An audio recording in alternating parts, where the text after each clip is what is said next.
Na de inundatie van Walcheren kregen we de herverkaveling. Deze herverkaveling was gebaseerd op adviezen vanuit Wageningen. Men ging er toen nog vanuit dat een bedrijf van 8 à 10 hectare met een span paarden en een knecht voldoende arbeid en trekkracht opleverde om de eerstvolgende generatie, dus 30 jaar, vooruit te kunnen.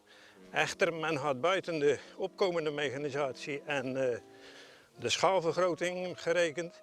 En begin de 70er jaren kwam agrarisch Walcheren tot de ontdekking dat Walcheren weer een opknapbeurt nodig had.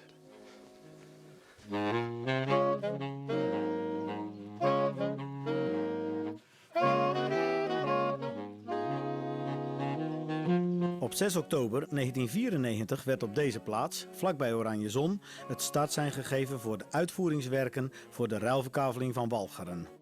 In 2008 halen we, ter afronding, met voorzitters, leden van de landinrichtingscommissie en betrokkenen herinneringen op. Commissielid Kees Bierens neemt de plaats in van voorzitter mevrouw De Haan. Zij kon helaas niet bij de opnames zijn. Ik zie nog die boer voor me, die in zijn volle lengte daar ging staan en heel pathetisch de handen ten hemel hief en zei: maar we moeten toch de erven der vaderen niet verkwanselen. Soms heb ik me wel eens verwonderd dat de een zo gemakkelijk met een bepaalde toedeling akkoord ging, terwijl de andere mens soms heel bleef zeuren over pietluttigheden. Ik denk dat de samenwerking tussen de recreatiebranche en land- en tuinbouw goed op gang gekomen is. En dat ze ook zich bewust zijn geworden dat die samenwerking voor beide partijen wat oplevert. Bij deze ruilverkaveling moest er rekening gehouden worden met allerlei factoren. De belangrijkste waren de landbouw, de natuur en de recreatie. Soms moesten de boeren handenwringend toezien dat het anders liep dan zij verwachten. Ja, die frictie zat op een aantal dingen met betrekking tot de natuur, maar eigenlijk wel het meest spannende: waar moeten de bossen komen? Als je dat dan een keer geaccepteerd gekregen hebt, is de vraag: en waar moet dan dat bos komen? Ja, dan is het heel merkwaardig, maar dan blijkt dat bos voornamelijk te liggen op de beste cultuurgronden. En dat gaf nog een extra aanscherping van de accenten. Nou, kwaad. Ja, wat is kwaad? Ik vind het als ik woon dan nu zelf op dorp en ik kom dan hier met mijn autootje langs en ik zie die rotzooi hier. Dan krijg je toch als boer, krijg je de tranen in je ogen als je dat dan hier ziet. We staan toevallig hier bij een bos met distels.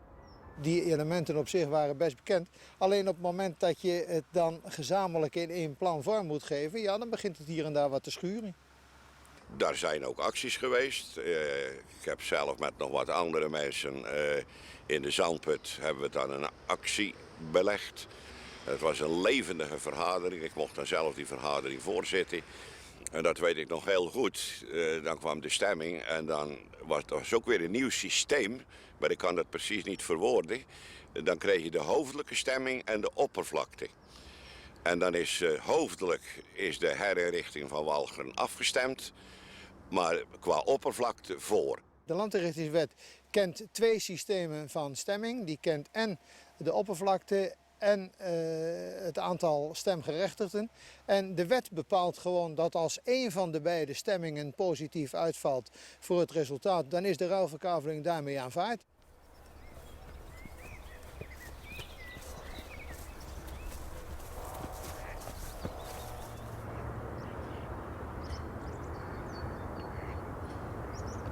Politiek wordt het al lang bepaald natuurlijk dat er veel meer gronden voor de recreatie en de natuur moeten komen.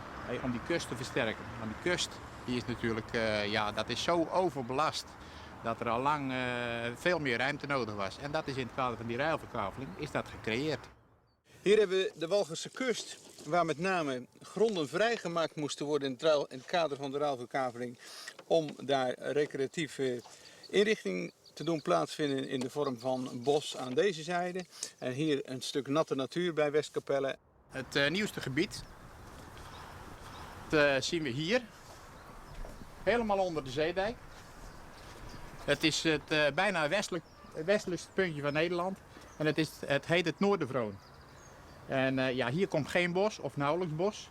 Er staan een paar kleine plukjes en hier is vooral water de natuur.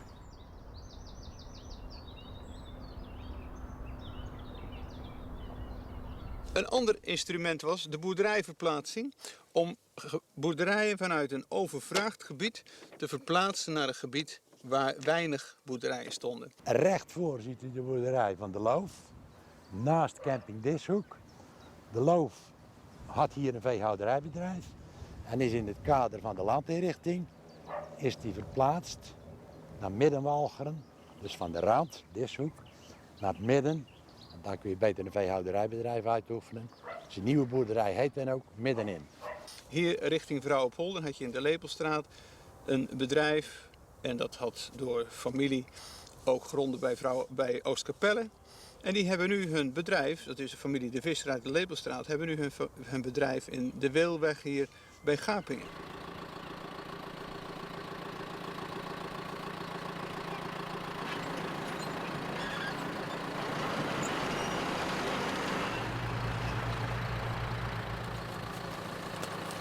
Voelt dit nu al een beetje als je eigen grond?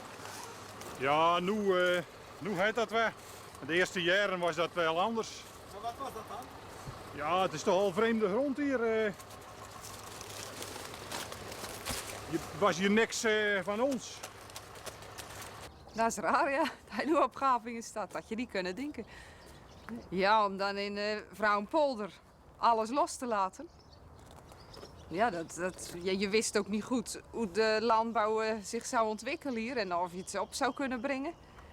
Dat is toch een stuk onzekerheid. Nou ja, daar lig je dan wel eens even wakker van. Ja, goed. We hadden in Oostkapelle natuurlijk al vrienden en al ook. En dan moet je weer helemaal opnieuw beginnen. En ik kende niemand eigenlijk hier, dus ja, daar hadden we eigenlijk niet zo zin in.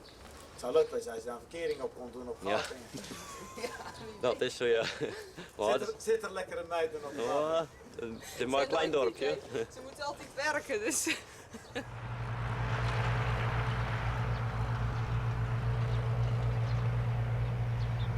Het is meer de overgang van het ene bedrijf, de oude situatie, naar een nieuwe opzet. Maar ik heb niet het idee dat dus ze zijn er al zo lang thuis, het is gewoon allei en dat was heel snel.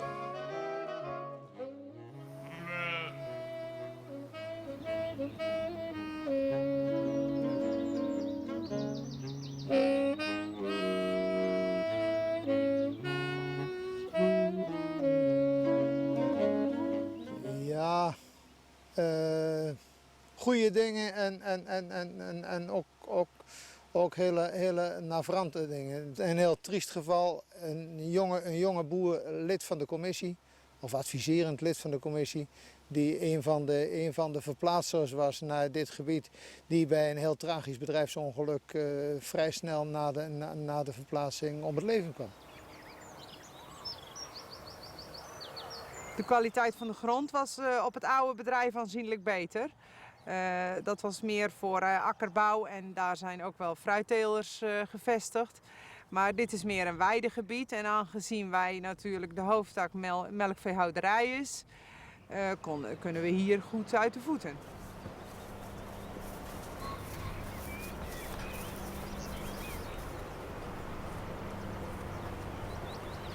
Dit bedrijf dat heet Ruit-Hora, zo heette het oude bedrijf ook. En dat betekent de tijd snelt heen.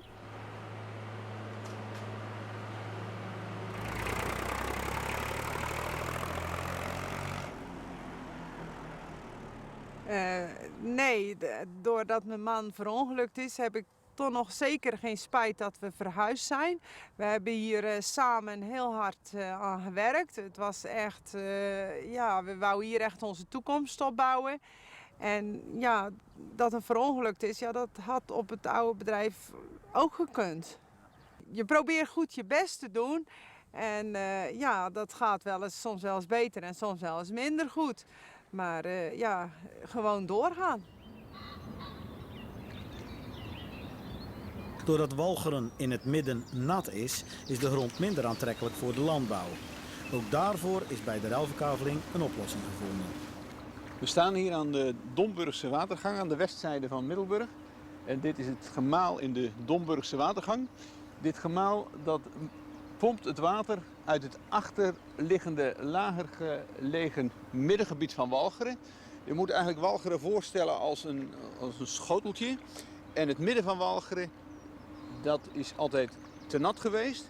En het water wordt nu dus via het gemaal over de rand van het schoteltje heen gepompt richting de vesten van Middelburg, richting het kanaal. Zodat het achtergelegen deel in een periode dat het te nat is ook voldoende drooggelegd kan worden.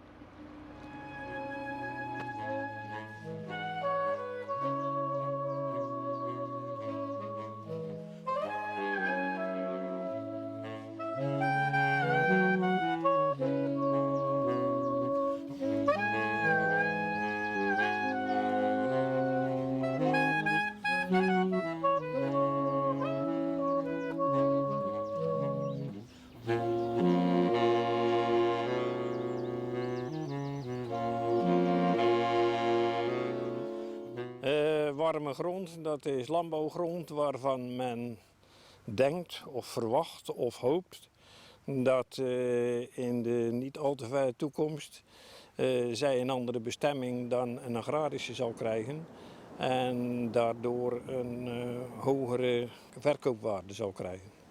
Ja, aan de kust is alle grond warm volgens de grondeigenaren. Dat je kunt overal op bouwen, maar dat belet het bestemmingsplan.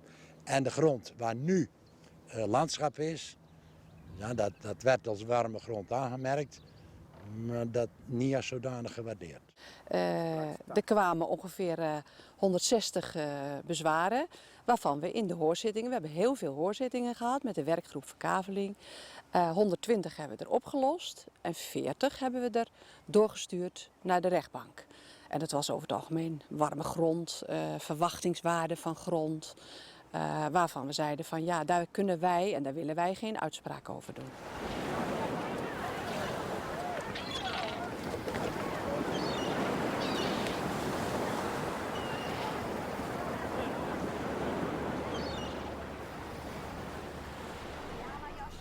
Nou, in het begin vonden de landbouworganisaties, zowel de ZLM en CBTB, die vonden die toeristen op je boerderij, die vonden dat een wezensvreemd gebeuren.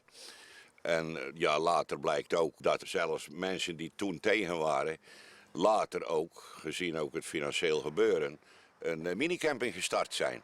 Dus het kan verkeren, zei Brederode. Een boer die blijft boeren en dan moet je toch niet met toeristen bemoeien. Maar ik had het in de eind jaren 60 al snel in de gaten dat het toerisme geld opbrengt. En dat weet mijn zoon ook goed. Even, nu mag hij er 25 zetten en nou, dan wordt dat toch een rekensommetje. Ja, de recreatie was bij de start van de ruilverkaveling ook al een van de pijlers. Want we wilden graag de mogelijkheden van openluchtrecreatie versterken. En door de inrichtingswerken, er zijn fantastische wandel- en fietspaden en ruitenpaden aangelegd. En ja, dat komt de recreatie allemaal ten goede. Ja, het afstaan van grond aan de natuur, dat is bij de boer dat roept al weerstand op natuurlijk. Dat vindt de boer nooit prettig. Alleen als je met goede argumenten uit kan leggen dat het toerisme ook een economische drager is, een hele zware economische drager, dan moeten ze gewoon accepteren dat er dus meer natuur- en recreatiegebied bij komt.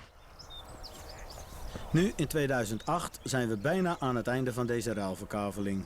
De landinrichtingscommissie heeft bergen werk verzet. Het is meer dan een generatie gaat erheen voordat je een verandering in dit landschap, in deze bedrijfsvoering, deze bedrijfsmogelijkheden hebt gecreëerd. Ja, dat is zo'n vergaarbak aan indrukken. Daar neem je absoluut wat van mee. Dat is democratie, ja. En dan zeggen ze in het algemeen belang, dat bleek toen bij de Raad van State, het algemeen belang gaat voor. Een echte boer winnen ga je niet voor enkel voor het geld. Dan moet je een andere vak zoeken. Zoek je niet warme grond voor recreatie? Nee. Dan zoek je goede grond om op te boeren? Ja. En of dat van nu warm is, ja, het zonnetje erop schijnt wel.